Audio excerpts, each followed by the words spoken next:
All in favor? Carried. Delegations. Floor is yours, Sarah and Mark. I'm not sure who's leading the charge. But Yeah, I'll do the main presentation.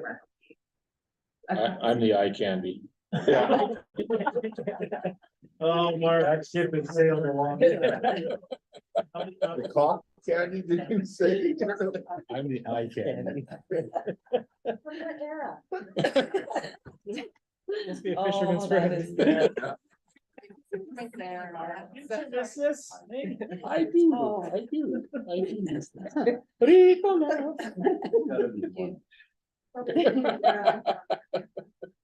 Wow. Maybe why you retired, right? What's that? So you didn't have to get it. Yeah, I can't anymore. I miss the abuse. Yeah. I do. Never heard anyone say that before. Okay, so these are all the maps we're handing out that show all the infrastructure systems. So I've got them on the screen, but they're gonna be really hard to read. So thank you. It'd be a lot easier to look off those drawings. And so we can have these? You can keep them right. Yeah, they're draft right now. So I've submitted this report right now, the infrastructure management plan upgrade as a draft. So if there's any feedback on anything today, then I'll take that and apply those changes for the final copy. So the background of this and kind of the reason I guess I have Mark here too is this report was originally done in 2014. So it's a infrastructure management plan that reviews the water, stormwater, sanitary and road systems. And I guess, can I get a clicker or something so I can, or do I just tell you to change the screen? We can start with that, and yes, I can do a clicker, I think. Cookie. You wanna change it while I get this set up? Yeah. So back in 2014, we did the full assessment where we assessed the condition of all the infrastructure systems and came up with a 10-year capital plan. And back in 2014, Mark actually did that report. And so now it's been 10 years, we're updating the report. We didn't go back and do another condition assessment of all the infrastructure, but we used the information from 2014 and we updated the capital plan and the cost estimates. So I'll go through today, well, I guess we've done an introduction. So in 2014, we did the original assessment. We'll go through the GIS analysis we did in 2014, population trends for Hanna. I'll review your potable water system, sanitary wastewater system, the stormwater collection system, and the road network. Then we'll go through the capital implications. Thank you. And the proposed work program. And then also it says conclusion and questions, but please feel free to ask any questions throughout this presentation. I'd love to not be the only one talking for the next hour, so feel free whenever you want. There we go. So yeah, basically for some background, a lot of the town's infrastructure was installed in the late 50s, early 60s. And this infrastructure is getting old. It's 60 to 70 years old and reaching the end of its life. And as I said before, as a part of that study, we're reviewing the water system, sanitary, stormwater, and road network. The purpose of the condition assessment, we're looking at condition obviously, but also making sure the infrastructure meets the current standards that are in place and the demands that the towns are putting on it. So the infrastructure management plan, the purpose as well as it develops a multi-year work plan that's prioritized and provides a budget for all the projects that are recommended. It consolidates all the infrastructure needs into one place and ensures that, for example, if there's a really old water main that the town's not just going into, just replace the water main if the sanitary line right next to it's in poor condition as well. So we've combined these projects into the most cost-effective rehabilitation and provides an overview for council and stakeholders. So like I was saying, the assessment process, this occurred back in 2014. As a part of this, MPE developed a GIS infrastructure database. So we collected all the town's base mapping and town records and put everything into one GIS database. And I know that MPE and the town have been coordinating this GIS too at Palliser. Make sure they have up-to-date information. I guess one of the differences, the Palliser GIS system is a bit more for planning, where the MPE database has a lot more of the details on the infrastructure and the conditions. But I think also the Palliser one is one that we have access to. So we can go in and access it. Yeah, I believe, I don't know if we've ever tried. yeah, you can have access too. Like, what's really nice about it is, I don't know if I can still do it or not, through, like, I can pull into your GIS, I could pull into the GIS system we developed. And I could pull up your as-built drawings from when we did the water main. 2019, we did Third Street storm sewer. I can pull it up and I can tell you exactly what was done. It's all on my phone. Yeah, So it was kind of neat what we were able to do there. So would that be available to use some of our Yep. use off their phone Yep. as well? Yeah, yeah, I think it's- as long as there's a license for it, right? Yeah, it's getting the licensing and all that set up in order to do that. And that was one of the things we had, the vision was at the time. Is all your infrastructure, like your maintenance records and all that sort of stuff, is when Brent went out and exercised a valve, you could record all that sort of stuff, so you could. Keep a catalog of all that stuff, because right now it's all in his head. No, No, we've been Well- doing it, Well, a lot of, but we've been working on the. You don't know web Brent stuff very that well. have been well, no, I added. do know him well, that's what I'm saying, it's lost. Was all- But we've been moving forward, one slowly, Mark, and we do have that ability to do it mobile, like we have a tablet, the staff Yeah. have been using their phone just because they're not provided with phones.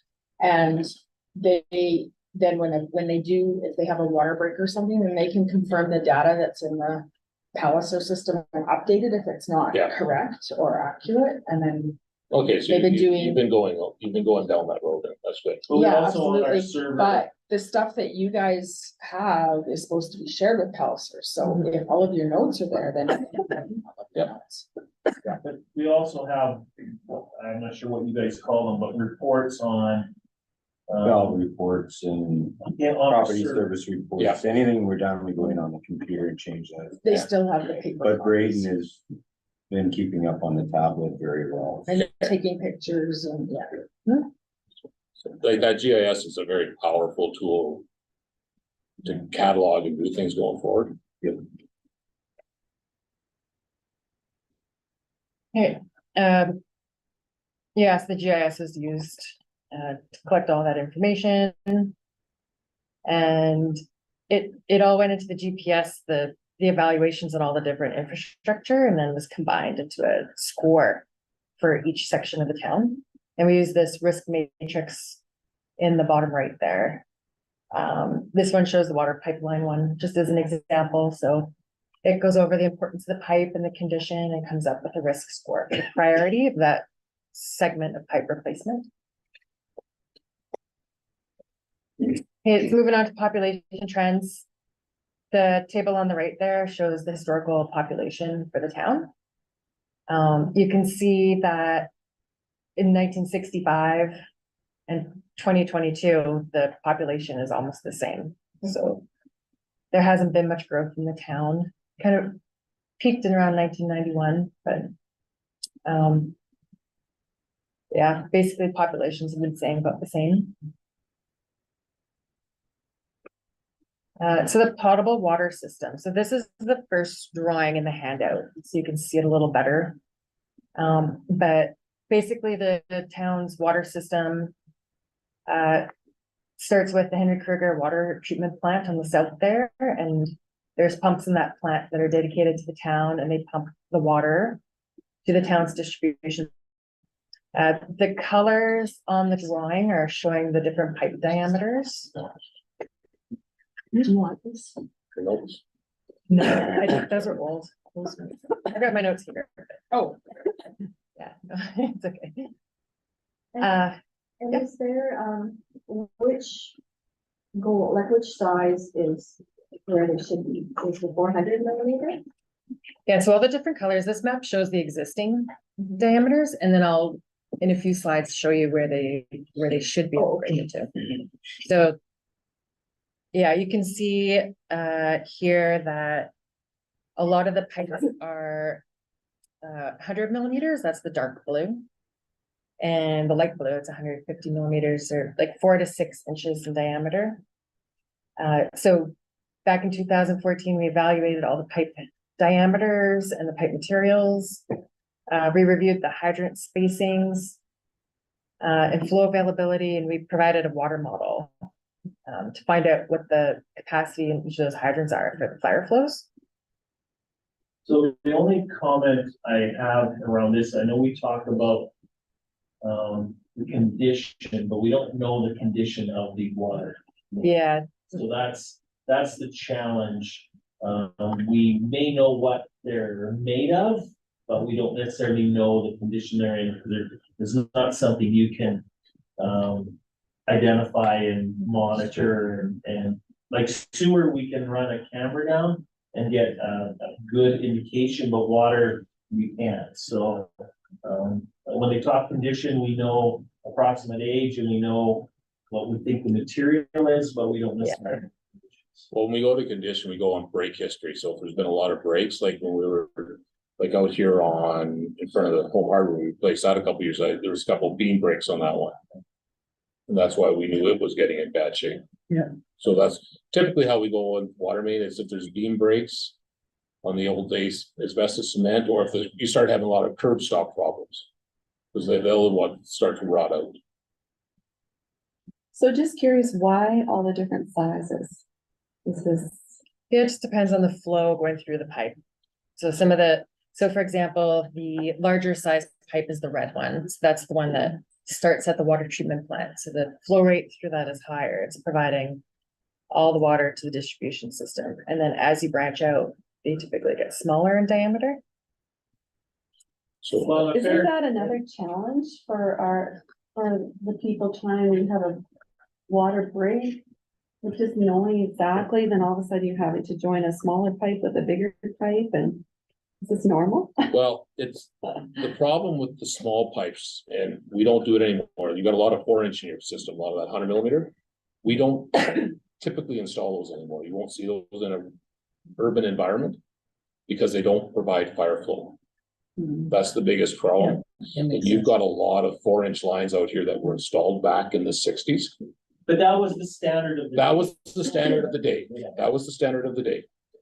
So you've got a lot of 4-inch ones, which has the problem of fire, just getting the adequate fire flows out of it. And that biggest problem, and Sarah will get into it here in a bit, is especially up in the northeast corner. I know Dave has a lot of problems getting fire flows up in the northeast corner. Right, Brett? Yeah. Yeah, and the bigger lines are mostly the new ones, like the newer lines, like the hydrants down here, the Seymour and all that, like they're all new and bigger. Yeah, so typically what you'll do, you'll have the big ones on the outside and one up to the middle. That's your skeleton. Then it gets smaller as you go in from there. That's typically how you would do it. Well, an example, and we chuckled about this last night when we talked about infrastructure. So when we refer to the new subdivision, which was built in the late 70s, early 80s, you'll see that's got upgraded sizes. They're mostly 200 mil with some 150, but that was the standard then. Yeah. So, and if we were building new now, we would be building to that standard. Another example, even with residences, a lot of our older properties will have 1/2 or 5/8 service lines to them. Now, when people are building new, they're going 3/4 or an inch line to their house. So The other difference is, as Sarah said, a lot of the stuff is old. So back in the 60s, they used asbestos cement water lines. It was the 70s where things started getting converted to PVC, the plastic. So PVC has a longer life to it than what the AC does. So, Are there also like lead pipes? in that Yeah, as well? Some of the service lines are lead, quite a few of them have been removed. We've been doing a lead test according to environment, we have to do sampling. And then when we do have a leak, if we find it, and it's lead, such as mercury, by law, we have to. As part of that assessment, we looked at the water demands for the town. We determined the demand for here in the town is on average 400 liters per capita per day. That's very typical. On the right shows an example of other towns and what their liter per capita day is. So we're right in that range at 400. And we looked at the capacity of the water treatment plant, and the demand for the town is well within the capacity of that plant. So no worries there. So is that maximum plan, the Henry Kruger, the 1,730 cubic meters a day, that's not just for us though, is it? That's the just for the question I have. town. That's just for the town. 'Cause That's they the town's service- that's Yeah. the town's allocation. And I even checked that capacity is just for the town. Okay, I just was, because I know we know they service a bunch of other communities Yeah, as well. Delia and all those stuff. Delia way in, yeah. Yeah, their actual plant capacity is So up around at the 8. bottom there, it's, That's just for the town. The capacity of the plant is around 8,000 okay. cubic meters per day, I understand. But that's for all the other communities. Sarah, Mark, question.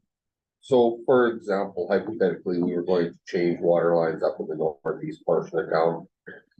And there's a lot of 4-inch up there, so ultimately putting a 6-inch line would not solve our problem if you don't have a 6-inch feeder line, correct? That's correct. Yeah, and I'm gonna get to that slide really Okay, sorry. quick. That will show our recommended diameters for the replacement of these pipes and some recommended water looping as well. Sorry about that. No worries. So I like the questions, so.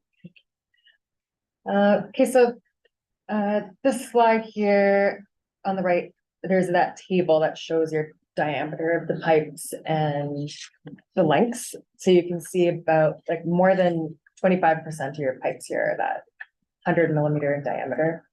And then it shows the pipe material there too. So Mark was saying that old asbestos cement pipe or cast iron it does account for a lot of that old smaller pipe.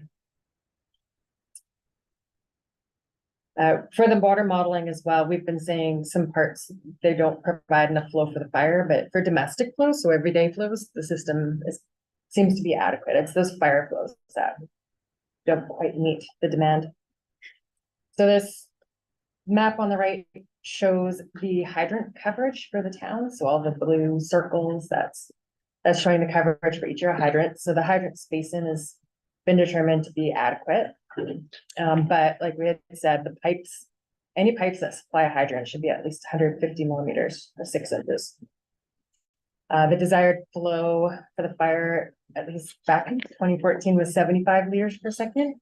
Those areas in the northeast are less than 50 right now. Also, the valves in town, a lot of them are old and need to be replaced. And I think that's I'm gonna speak for Brent here a bit. I think that's one of his biggest issues is the valves. They've lost confidence in the valves. Typically, you don't close, normally you should be able to close 2 or 3 valves to isolate a section of water main. I think you're closing 5, 6 valves. Then you're afraid if they're gonna open or break when you're trying to do it. So like the valves haven't been exercised, they're corroded and all that sort of stuff. So what ends up happening is instead of isolating a water main in a block, you're now isolating blocks of water main. So when you have a water main, you're just break. You're just not impacting the people that are directly in front of it. You're impacting a larger area because the valves don't work and the crew have lost confidence in those. So that's one of the. So when you get into this, one of the things you'll see is we've actually recommended replacing so many valves every year. So you start to catch up with all that. So. Mm-hmm. And when we get to the end, a lot of the capital projects that are recommended include valve replacement as a part of those projects. And Brent's, and again, I'm speaking for Brent, but it's just not a matter of going out and exercising anymore because there's always a fear you're going to break when you do it. And then a simple maintenance program becomes a big maintenance program.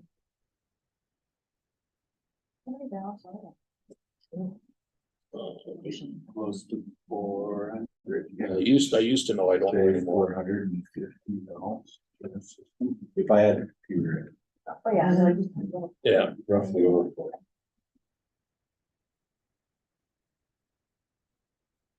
Okay, I mentioned we had done some water modeling in 2014. So there's a second drawing in here. This one, figure 2.2. This one's showing the priority for each of these pipes. So this one's just, the red ones are the pipes that have been recommended to be replaced first, orange is second, that kind of thing. And a lot of this, like we've mentioned before, is upgrading the size of the pipes to provide adequate fire flow to the hydrants. And if you go to the, well, I'll get to that third drawing soon.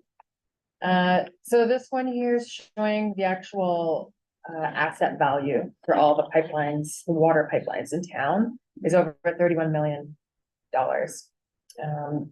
And yeah, replacing the older mains is recommended. And like I said before, to get that fire flow, we recommend some water looping and upsizing of some of the water mains in town. so basically your water system's worth $31 million. That's your asset value.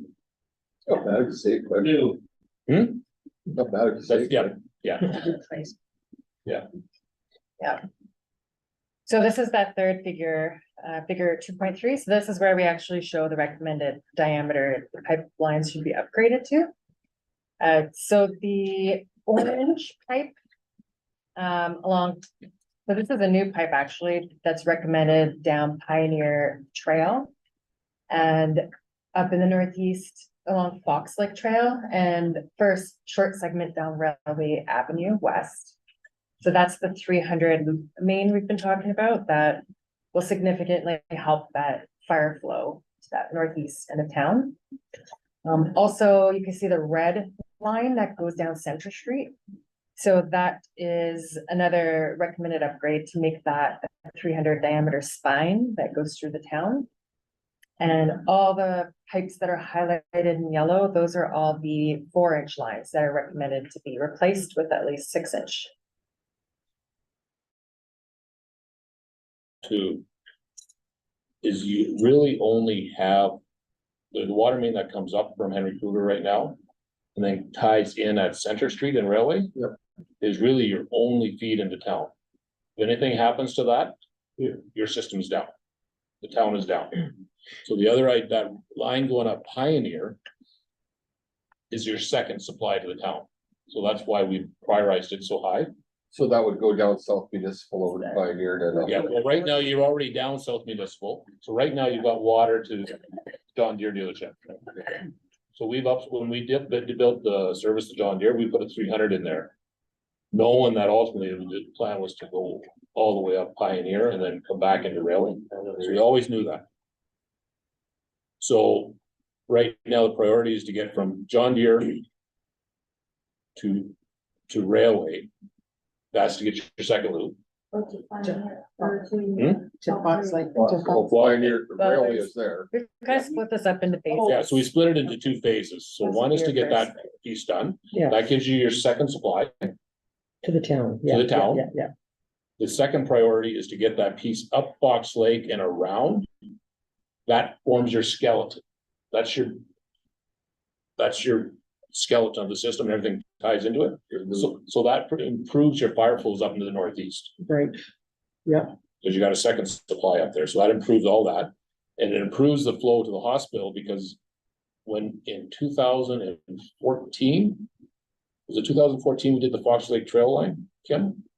I don't think it was 14, it might have been 15. So when we, in 2014-15, we did the line from, I can't remember the names of the street anymore, all along the north end there. Fox Lake Trail, so we did that, so that we could do this for the future. That's a lot of the service on it. And the other idea behind this is improves the flow to the hospital, because right now it's lacking, because it's all primarily 4-inch lines that are going up to the hospital. So that's the primary reason why we kind of prioritize that the way we did. If that makes sense. And that is replacing these lines with PVC? Yeah. Anything that goes in now is PVC. And you can't just put it at one end and fish it through, you gotta rip the street up, right? No, you can, like what You can bore lines. what we've Oh, been you doing can is we bore call pipe bursting. So you basically you take poly pipe Mhm. and you pull it through the old line and it breaks it all up. Then you go Oh. back and you reconnect your services. Okay. So that's quite a bit cheaper than. It is somewhat cheaper. It is somewhat cheaper. It's probably 25% cheaper than digging up the road and everything else. But the problem you always got is a lot of these roads too, the sewers need to be done too. How do you reattach your service lines? You have to dig Dig down down and you at dig So you down, have to dig the street anyway, to Yeah. dig down. but you got a smaller hole. It's isolated, but you still end up having to patch the road and all that sort of stuff. So in discussions, I know council's not 100% up to speed on it, but I know you're aware that, Prairie Land's been, wanting to see if their lot, when Templar's lot could be serviced. So right now you'll see the water ends here. So this might be, when we're talking with them about potential upgrades, water, sewer, this might be an opportunity to do some cost share of this portion in there. They have no water or sewer there, Kim? No, Not at the Nothing shop. down It's all here. dead. And Oh, also this wow. here is the small diameter pipes. That orange is all the way to this red feeder main. Yeah. That's recommended to be upgraded to 300. So how do they service themselves right now? They truck in, truck out. they truck the water in and they pump Breathe. they must have a They haul it. small They tank. didn't want to spend the money to put it in. Oh, that's why. Well, it's money and it's just the way the elevations and the levels of the pipes are that, it's very shallow at that corner, so. Well, you'd have to put a lift station in for your sewer. Yeah, right? and that Yeah. probably Oh, be the that's option as we go forward, Yeah. so. Is that an expense to us or is that an expense to Prairie Land? Well, I would assume that would be an expense to Prairie Land. But we're just working through the options for them right now, so. So that property is below where the sewer lines are, or it's too high? Yeah, it's very low. It's We very actually low. looked at if we tied that into the gravity main, and the gravity main would have to pretty much be on the surface of the ground at that lot. It's Okay. just won't work. by ground. Even in your old building, Crawls. Crawls, Knobloch, they used to have freezing Yeah. issues with water and sewer because it's very shallow, Okay. there. Okay, any other questions on this? So excuse me, where does for example, the Golf Museum and Mark, where do they bump into? They go to the little brick lift station over Second. They bump all the way to there then? So the igloo and everything runs through there, comes into the brick, and then it's lifted from there and then down Main Okay. Street. But, so Mark Faco and the Doll Palace, do they have All their own those? system? No, No. they are gravity fed right in front of the vet clinic and then from down. Which is gravity, okay, I was understanding this pump, so. They're higher up there, yeah, just a little bit. Yeah. It's a different system. And we'll review the sewage system next year. Yeah, sanitary wastewater collection system, so. Again, back in 2014, we reviewed the historical switch flows, the existing pipelines, lift stations and lagoons. We had reviewed some sanitary inspection videos. And just to determine, the condition of those pipes and the capacity as well as the infrastructure. So the wastewater flow, for average day was determined to be normal. We looked at that during the dry season in the winter, and the sanitary flows were determined to be about 90% of what the water flow was, and that's very typical. But then we looked at the wastewater flows during the wet season, so in the spring, And during a rain event, the wastewater flows could be 3 to 4 times the amount. So that's due to inflow and infiltration into the system. So just maybe explain that, So- Sarah, for council. Yeah, so inflow is direct flow of stormwater into your sanitary system. So whether that's through manhole lids or, yeah, just, But the primary Sump one, pumps. the primary Sump one would be pumps. your sump pumps. Some. yeah, that's what the study determined. So for the infiltration, that's more going through the ground and coming into your pipes through cracks and stuff. But I believe that was determined here that that flow being 2 to 3 times, even 4 times more, it lasted for days. And that's, I think what that conclusion was, is like the sump pumps that are Yeah. connected. And how we knew that is because when a rainstorm happens, you get this sudden peak. Because Yeah, that happens a bit, but with the sump pumps, it lasts for a couple days, it's more drawn out. And when we were plotting it, you'd see this and then it would do this. Mhm. So this was sump pumps. And most of the places in the new division, don't they have sump pumps? Yep. Well, most houses have sump pumps, but back in the day, Well, I know. they tied them into The sewer. the sanitary. And you're typically not allowed to do that, so if you have a sump pump now, you have to, that discharge it onto your property. So you can't, Yeah. but most of the ones in here, I'd say a high percentage of sump pumps in town are tied directly into the sanitary. And I think, there's probably a high percentage, of houses that do have sump pumps, just based on the high water table, so. And it's just, what some pumps do is they cost you money. Because you're paying for the electrical cost to pump it at the lift stations at the end of the day.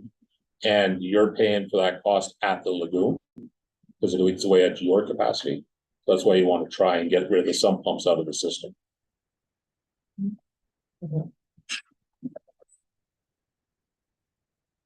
So, you can see on here, this is the figure 3.1 from the package I've given you. So that's showing the existing wastewater collection system. So the town, all the different colors are all the different diameters again on here.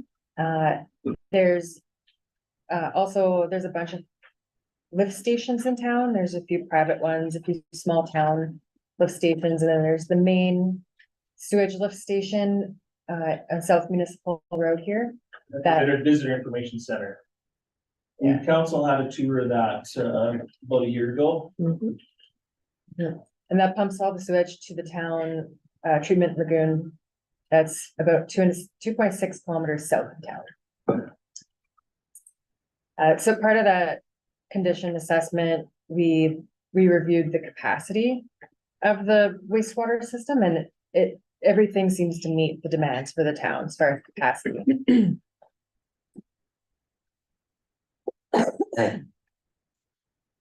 So back in 2014, I said we reviewed the sanitary video inspections, but back then there was only about 10% of the system had those videos done. So one of the recommendations after this was to do an annual sanitary inspection program, and I believe that has been happening. Yeah, we didn't, COVID. COVID stopped us for a few years. So we have to do. We just did a bunch this year. Yeah, I actually showed that map here. Thank you. The dreaded flash drive. So it was also, yeah, You can trust it, there's no virus. We looked at on it, so. yeah, so I did the map for the towns. That's the map of the pipes that were cameraed this year. So we'll take a look at those. I hear the condition wasn't awesome though. No. So back in 2014, those video inspections we did have, we ranked the condition, and that all had to do with the priority of the replacements that we ended up recommending. Well, I think the one thing too on the sewer system is a lot of it's clay tile. It's rectified clay tile, so it's old tile. And it's more susceptible, and they're short sections. What are they, about 10-foot sections, Brent? Would they be that? Would they be that? Anyways, but it's a lot of segmented joints. And with old clay tile, it has a habit of shifting. And so then you get a lot of sags in the line. Then you get grease buildup in the lines, and then you just get ongoing maintenance problems. It's part of it. But I would say 80% of the lines in town are DCT or clay tile pipe. The other problem we run into is at the joints, you get a little bit of water infiltration. And then we get calcium buildup in the pipe, Oh, yeah. and that causes us problems when we're sewer flushing, because our gets to the point where the sewer flusher gets stuck there. You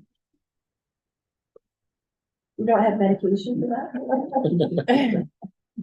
Found it. Yeah. An enema.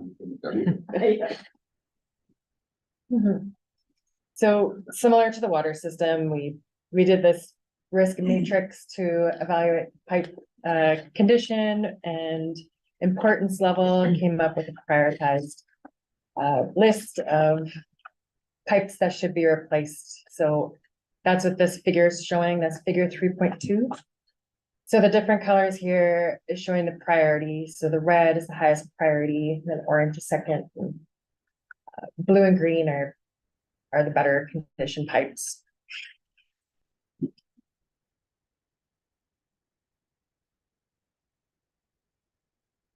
So the asset value of your sanitary system is shown in that table at $36.5 million. And like I mentioned before, that video inspection program was recommended. And We did more this year than normal because we hadn't done it for a few years, so I think we did, well, $37,000 worth this year, so. yeah. The other thing is the sanitary treatment lagoon. There is no record of ever removing the sludge from that lagoon, so another recommendation is to do a sludge survey. So just determine how thick is that sludge layer on the bottom, and then to clean out that lagoon. We have done 2 cells, the first 2 cells that we dropped into, but there's 4 in total, and last time we did that. I'd have to be, I don't think we've done it since I've been here since 2013. so it was just before that, because Clint was working with us and we had Aqua Clear, actually did it. Okay, We actually put the sludge out on Campion, June Campion as well. So we did do the 2 cells. So We have cells had 1 it and 2, cleaned, and okay. I believe we spent 150,000 to have them come and dredge it and clean it. But we haven't done any studies since then to see how we're doing. We've been adding Accuzyme, and it's been working, but yeah, we need to do a proper study. and that involves hiring a company to come in and to do a sounding, so they do bathymetric sounding, so they just send sound waves down. And they can measure the profile of the sludge in the bottom of the lagoon and compare that about what it should be, what your volume is. And that would be to do that to all the cells, because there's 4 anaerobic, 2 facultative, and 1 big storage cell, isn't it? 4 anaerobic, one facultative, and 1 big storage cell. So the sludge buildup, would it be indicated by, it basically, the challenge with the sludge would just then be capacity? It takes away capacity. It takes away treatment capacity. Because the way the cells are designed is that they're designed to settle. Your cells are designed to settle out in them. So as you fill up that cell, you're not getting that treatment capacity because things are just flowing through, right? We haven't got the retention time. So that's the problem. But when we do our tests, what are we testing in the terms of the downflow that once we release it? We're testing CODs and BODs, so we're testing to make sure that we're not above limits on nitrogen, like on ammonia, on just our bacteria, make sure we're not doing anything harmful to the fish. So we, as council's aware, we did do a release this year. Based on, we weren't very much involved with the pipe. So we didn't do a release this year, but so our last test would have been when we released in 22. That's right. And they've all been good. So. Lagoons are very tough. There's really, the courses you take to don't really explain. Some say that cattails are good, some say you need to remove the cattails. It's a very, there's not a really good course on how to manage the roots. You're kind of left out out on your own until something goes wrong and then environment comes out. You should have done this, you should have done that. We have talked at every conference that we go to, we talk to environment about it. The way it works for us is we start draining, we take our samples, like our code of conduct. We take our samples, we're allowed to open up our lagoon and let her go. By the time we get the samples back, we're in. That's the code of practice, that's what we're, but we're doing everything right. Like we've tried to, with our odor and the color, what's the right color, what's the wrong color? Well, if everything's working good, it's good, we'll just sample it. Problem is we don't have a lab where we can just sample everything like the city, right? So that costs us extra money and time to make sure we're shipping to get all those samples. Not saying that we won't do that, but by having an analysis come out, they come out, they'll do all that. And it makes it so. Lagoons are a very effective means of treatment for small municipalities. Very well, the advantage too is they're inexpensive, both capital and Operating, maintenance supply. Yeah. and they're less prone to upsets. Like, as long as you maintain them, they'll operate for years for you and give you the same, because it's all nature working, Mother nature, yeah. right? It's all nature working for you. So when we add AccuZyme, that stuff actually helps the bacteria start healthy. So that's why we add that in our lines to try to keep our lines. That's like you use in septic tanks, right? Yeah. So we try that to keep it, to keep things flowing. The other problem that we do have and we haven't actually addressed, but they're getting tougher and tougher is Green Slate and everybody bringing stuff in. Like, we don't have a sewer system for MCON, so we allow them to dump their sewer, but Just, so there is no sewage system on South Municipal Road. no. So, As the, Ridiculous. what treatment plant? yes. Yeah. That would be the, So we allow them to dump, but then they sneak in their sump pump, which has extra oil from washing vehicles and sludge. And so as that gets put into our lagoon cells, it adds to our sludge. It also starts to contaminate our lagoon. So we have to watch that very closely. But we don't charge any extra fees for anybody dumping in there. So all this windmill, all these windmill guys, Green Slate made the money. But it's not Green Slate anymore, but they made the money to haul it in and dump it. And we'll have to clean it. Like, eventually we're gonna have to clean themselves, right? So a lot of places are absolutely refusing it, and you have to take it to Drumheller or something with an actual treatment facility. But then the cost to our businesses are gonna skyrocket. the other concern too, we've had.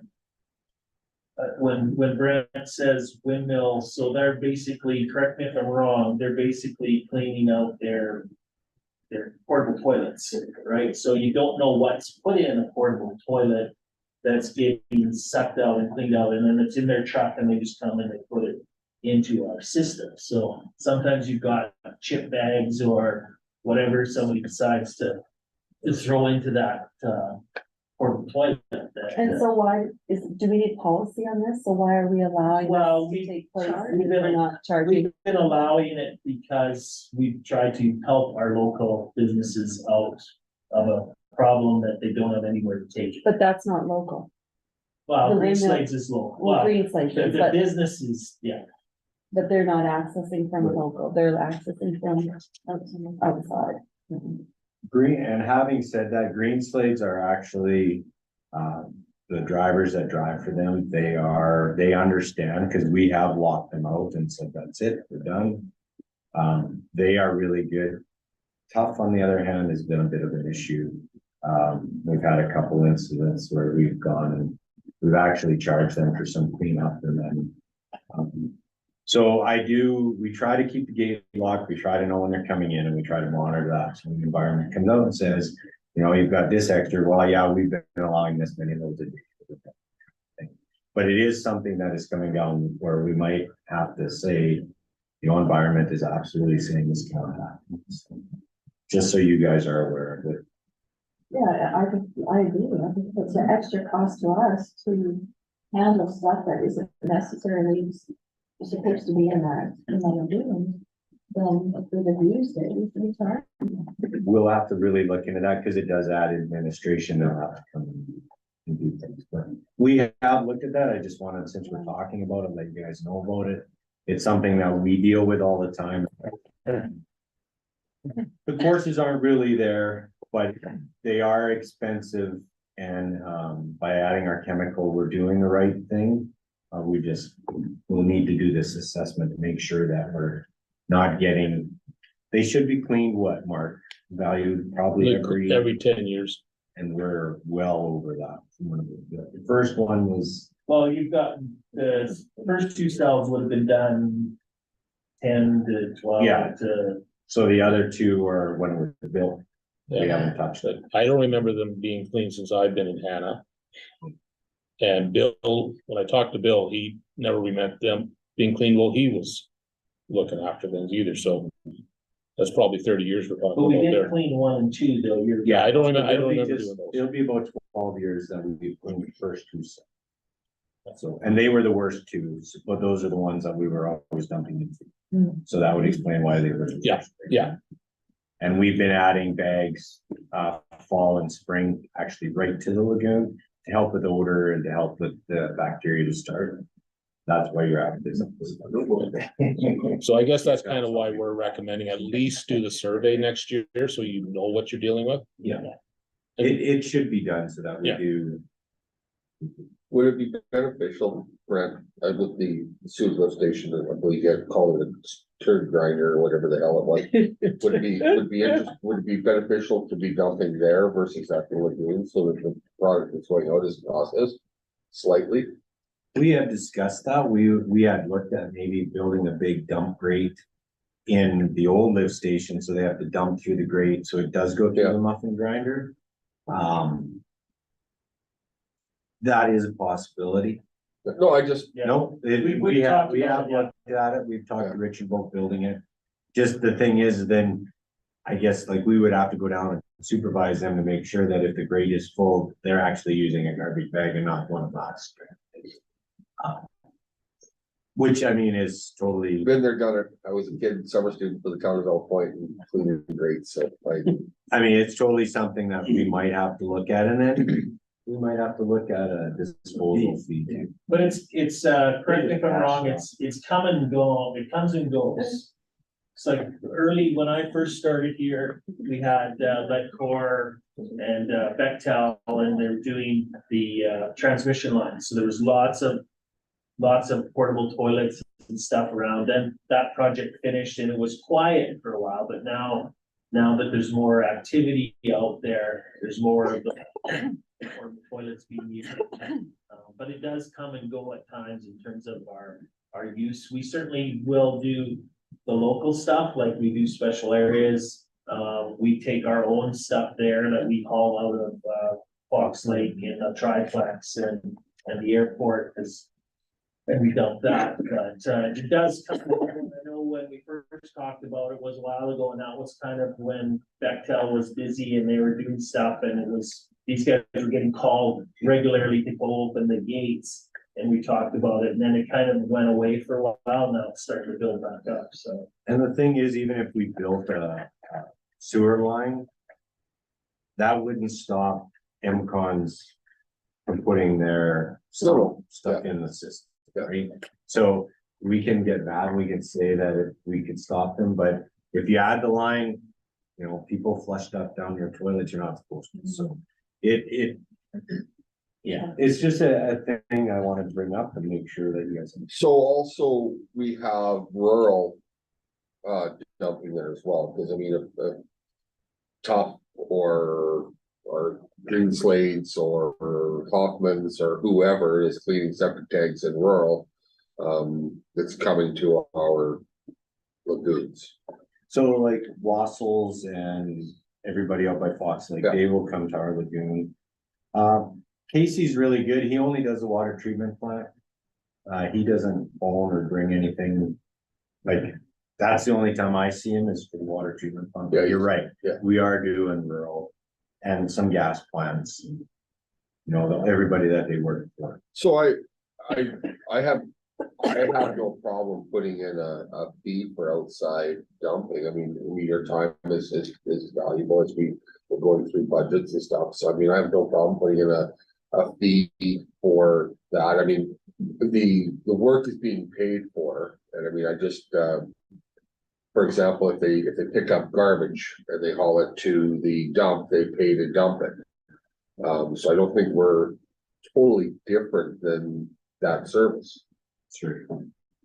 I think we want to make sure though that we, like with the MCON and the Pine Ridge Supply, because I also haul mine, you know. Venture said that I would imagine you guys haul yours as well, Sandra. Actually, we don't have, I think Dean probably has we don't have anything. Okay. Dean, Yeah. yeah, it's all to Dean. Okay, Steve just got water. okay, and so green slates would also be on a set tank, I'm assuming. Yeah, so yeah, just our locals, I mean, yeah. Yeah, we have to look After- at those a little differently because they're in our corporate limits and we're not able to provide them with a gravity sewer line, so. Yeah. Yeah, and they paid all their, for all their stuff. Yeah, so like Brand, especially areas, everybody on it. That's up with- Yeah, Fox Lake, Including the Agro, water plant. yeah, Core Agri. Yeah. I think they're expensive, but Yeah, he would have his own secretary. Okay, sorry, Sarah. No worries. Good discussion. I derailed, yeah. That's Good okay. discussion. I like that. Okay, we're moving on to stormwater system. Again, back in 2014, we did that review of the existing drainage facilities and pipelines. And we reviewed areas in town that were potentially at risk of flooding. The same drawing is on this one. So this is figure 4.1 in your package, shows the existing stormwater collection system. Your stormwater collection system consists of the minor system and the major system. So the minor system is your underground piping and your major system is the overland drainage. So the black line on this line shows the catchment areas in town. There's three major catchment areas. About 75% of the town is in this catchment area here that drains to the west and to the south. So question mark, when we put that additional outlet in. Right there. So would it be is it possible to draw a black zone for it? No, how come? Because what it does, it relieves the capacity that's going West. west. So as that west system, the storm sewer starts to fill up, that excess, that what's needed goes to the south. So there's a small little area, there'd be a small little black line around that one to the south. But because we connected it in the line on Second Avenue, it actually services, it's act as a second outflow for the west half Okay, of I the just site. wondered if there was a distinct area. It's a very small little area that would go down Directly. Third Street directly to it. It's a very small little area. But you are right, Kim, there is a little bit of an area, but that primary reason was to relieve the capacity that was going out to the out So we west. did that in, I think it was 2017. Yeah. We did some work in that area. We added that outfall to CN down there. So like I said, I think for the most part, again, I've been here 10 years and we haven't had a storm that I'm aware of where we've had sewer backing up into people's basements. We will have overland flooding and ponding and pooling. I think the outflow that we added certainly helped relieve the pressure, 100%. But we still will have areas when we get a heavy rain that the road will be flooded. And a prime example of that is at UFA Ormond. Partly the reason that one's as bad as it is when Hanna Chrysler paved their parking lot. So they had a gravel parking lot probably to 2014, 2015, and decided to pave it, which was great. Great improvement, looks great. It cost them a lot of money to do that, but when we get a heavy rain, it's like a river coming off their parking lot, because it all drains basically out onto First Ave and goes down through the UFS corner. So that's an area that does cause some issues. Generally, after a rain hits, it's 15, 20 minutes and the system's caught up and it goes away. But we do have some areas, but knock on wood, we haven't had any backups. We probably haven't had any, like I heard of, rains a few years ago in Chestermere where they're getting 4 inches of rain in 2 hours. And having all kinds of systems. We have the same problem if we got that volume here. But you're not too bad, like if on this, sorry, Sarah, but on this drawing I here, flipped to this one, so you can see. it's showing all the areas that would flood in an extreme event. So all these little circles, all these little shaded areas, those are the areas that would flood in an extreme event, so you're not that bad. Mhm. But our, across, our intersection just to the west, right? On the north side. Yeah. Well, the one up like Seventh. 7th and James, there's 4 catch basins there. And I used to live by that block and I could see if we did get heavy rains, I could watch it build up onto my street and get close to the manhole. So there are some areas that are weaker than others, but I don't know if that one, it's just the fact that there's 4 catch basins right there and it all collects right We all there. go into the same. They all go into the same main and that's the problem.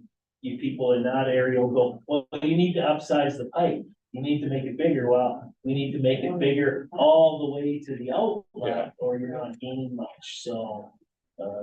But it's one of those things whenever we do an infrastructure project or whatever an infrastructure project's done, we need to look at what size of storm pipe there is, like we'll look at the sanitary of the water. And if we need to upsize the pipe, even though the rest of the system may not be upsized, we still upsize it at that point in time for the future, so.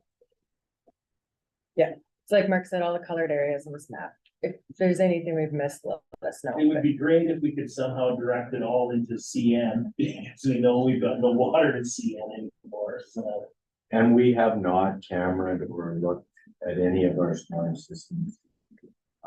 People do get them confused with the sewer. Sewer. And the storm are 2 different things.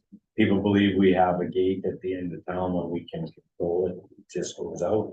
But we have found, there's been a few residents that called and said their manholes or catch basins weren't working very well. And there's root infiltration, one was completely plugged, so. The roots find water, they'll come in through that same piping. As we find bad ones, we do try to get them fixed. And that's where we will go with top notch or the people that are like restoring our sewer mains will move to storm drains when we get a chance, but, and the other problem that we have is usually the storm drains are quite a bit bigger, they're at least 12. And our cameras can't push there, so you need to hire a bigger unit to cut them. And they have saws and they have chains that can cut. Same with our actual sanitary, they can do that. Problem is they won't guarantee they won't break the pipe by trying to knock that calcium. So if they break the pipe, you're digging and fixing it. So it is a catch-22. And so right now, we know we got lots of calcium buildup and root buildup. But because we use our hydrant flush truck, because we have one of those, our sewer flush trucks, because we have one of those and we're able to maintain, that helps the town of Hanna hugely, because we have a maintenance program on them. Keeps our sled going underneath that calcium, stops it from completely collapsing the pipe or closing. Is there not a chemical that we can inject into that to make the calcium? Not that I know of, but It just gotta. all it would do would be the same thing. It would just keep the calcium at bay because we never want the pipe. But Yeah, there's no chemical for calcium. You know, I mean, well, in the oil patch, we deal with paraffins, we deal with. Yeah. With scale, and I mean, there's chemicals that are available for it, so I just. It's just the environmental, when you start adding chemicals to the storm sewer, because then that is one. And technically, we're not even supposed to put hydrant water down. The storm without putting deep chlorination. No, I just, No, yeah, no, we've looked, there isn't. So this drawing's also coordinated, so we had reviewed these potential flood areas with, the chances of the risk of damage to private properties and the size and the depth of these areas, and we prioritize them as well. So again, the red and the orange are the higher priority areas to repair. And this table here shows the asset value for the stormwater system, so that's valued to be around $14 million. Cheap. Yeah, yeah, compared to the other two.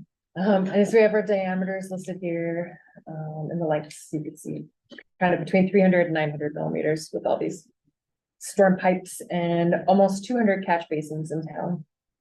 So Mark, if you're building a new development, now what is the standard, what would be the minimum standard of a storm? Minimum size of a storm sewer pipe, 300. 300 minimum?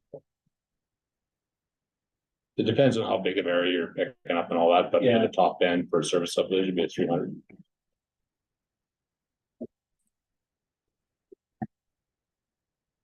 Okay, so this table on the right, this just lists all those flood areas that we had shown on the drawing, and it has the cost estimate for each one. So in total, that's around $2.1 million of work for all the stormwater repairs. But you want to see my capital plan, any stormwater projects, it's basically been lumped in with, we've got some projects where we're replacing water, sanitary, storm in one section of roads, that's all built in. The one on top is the one we talked about earlier, that's complete now, that's that new storm outfall on 3rd Street and Railway Avenue. So it's basically a might as well list. You dig up Yeah. Main Street with one area, might as well fix the other issues. while you're down Exactly, there. if you're doing work in the area, then should include this in that work. And your assets that you list is not including any of the costs associated with replacements, such as the digging up or the labor. It's just the pipe No. itself. No, that's the total. install, supply and That's install. supply and install. Okay, replace. thank you. That's great. Okay, so moving on to the road system. So basically what this graphic is showing, is the importance of maintaining your road network. So this here shows if you have a maintenance program, your roads will stay in good condition, spend a little bit along the way. But if you leave the issues on the roads for too long and you let your road deteriorate, it'll deteriorate very quickly after a certain point. And the cost to overlay a road is a lot less than the cost to do a full rehabilitation on the road. It's about 4 times, 5 times more expensive to do a full rehabilitation. So yeah, so that So ongoing maintenance. every dollar you spend sort of at that fair level, you're saving $5 at the replacement level. So what, for example, Mark, what would be every dollar we're spending maintaining? Is that when we're basically talking crack ceiling? Primarily? Yeah, so those little bumps up there that you see at the top there, those little wee bumps at the top, that's your crack ceiling and surface ceilings and tarring and all that sort of stuff. So that's what that top stuff is. The $1 I was looking at was down that 75% of life. Yeah. That's where you would do an overlay. Because it really started to go off, so hit it somewhere in that zone for an overlay. So speaking about overlays, this map shows all the overlays the town has done over the last 20 years. So all the different colors are all the different roads that have been overlaid. And there's some overlay projects actually that we're looking at doing in the next couple of years here too. You've done a good job over the last 20 years of doing your road system. You've been fairly proactive at it. Yeah, it looks like every 2 years or so. Well, that's Mark and I've had this conversation. It was every 2 years. Then it stretched to every 3 years kind of, and that was driven by government Funding. grants and driven by costs of the work going up, because we used to be able to create $1 million in grant funding, and that was considered large enough to have a project and have somebody come out and do it. Then that started to stretch to 3 and now 4. It's just the money's been going the wrong way and the cost. And you'll see that here in about 5 slides. Yeah. But the last real road network work we did was in 2020, so we're entering 2024, so we haven't done anything since then, so. Yeah, the last real road work we did was Shakers in 2020. Shakers area. Then Stevens, Mr. Mayor. Now that you're mayor, you won't see your street done for a long time. Yeah, Shouldn't need done. Shouldn't be done, no. Okay. So again, back in 2014, MPE did a condition rating and assessment of roads in town, and all the defects were noted and quantified. Also the concrete works, the curb and gutters and the sidewalks were reviewed as well. That graphic is just showing a typical template form that we use to do our evaluation. And then again, this slide, I've kind of shown the same one for each system, but we looked at the condition of the road and the importance of the road and came up with this risk score. Cal, that's where golf course crescent. Yeah, it doesn't make play. the cut. I was gonna say, I don't see it being red in here, Kyle, so. My gravel prison. So this is the one that shows the condition prioritization for the roads. So again, the roads in red are the ones that have more of an immediate need. And actually, the Palliser Trail and the South Pioneer Trail are 2 roads that the town is looking at overlaying, I believe, in 5 years. As well, there's this bridge that we there was an inspection done this summer and it's in very poor condition, so. Take a look at the loads I go over. We met with public and, transportation as this- well. Look, it's even sitting. Yeah. So we've put in an application for STIP funding on that, so. The one thing too is with the bridge is to do the water main underneath the bridge when you do the bridge. So they're both done at the same time, because you know eventually you're gonna run a water main out there, so might as well try and get the water main as part of the government to pay for it as part of your STIP funding. And is that matching? It's 75-25. 75-25. Sarah, how we made out with my culvert? Yeah. Oh, so well, when do we get the funding? I know Corey did a cost estimate for all the different options, but when that funding comes through, then he'll do a detailed Okay. design, and I think he did look at the culvert, and I think a culvert might work all right, and it was a bit less money. Yeah, There. that's what I look at.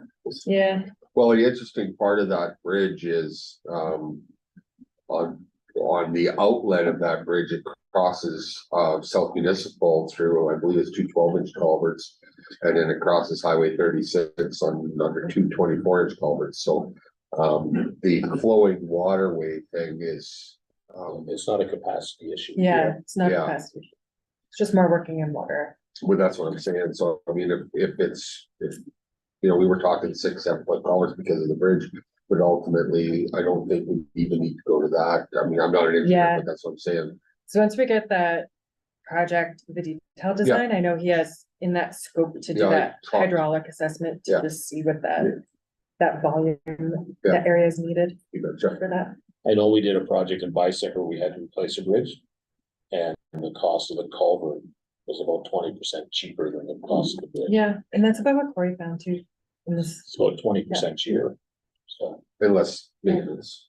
definitely less maintenance And then they went with the culvert? with the instead? culvert. They did, yeah. Well, they also replaced a culvert on, or a bridge on the 884 down at Blood Indian, which has a very high inflow rate with 2, what would they be? 12-foot culverts? Oh, okay. Very decided to be part of that. Yeah. How did it compare with lifetime? As far as storage versus a bucket? And they'd be comparable. Yeah, I don't know about the lifetime, but I say they'd be comparable. Longer than ours, longer than our. life Yeah, well, this was projects. built 65 or so. I'm just guessing at that. Yeah, I'm not sure. But I wanted to say 65.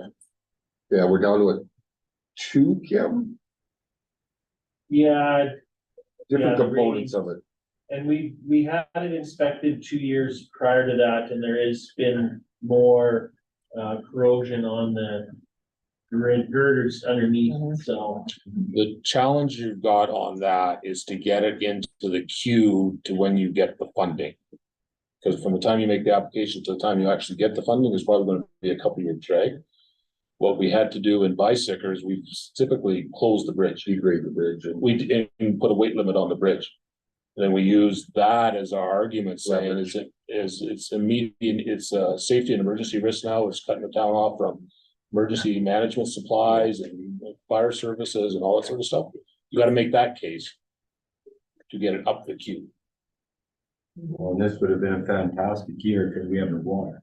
Yeah, Yeah. And it was a it's dry, pretty easy to work on it. yeah. So as Sarah indicated, the mayor and I met with transportation at a DAN conference and presented them the updated inspection and stressed the importance of the application. So it'll be in their project queue. What my understanding, Mark, would be if it's similar to how they handled STIP on the airport, they basically approved the runway lights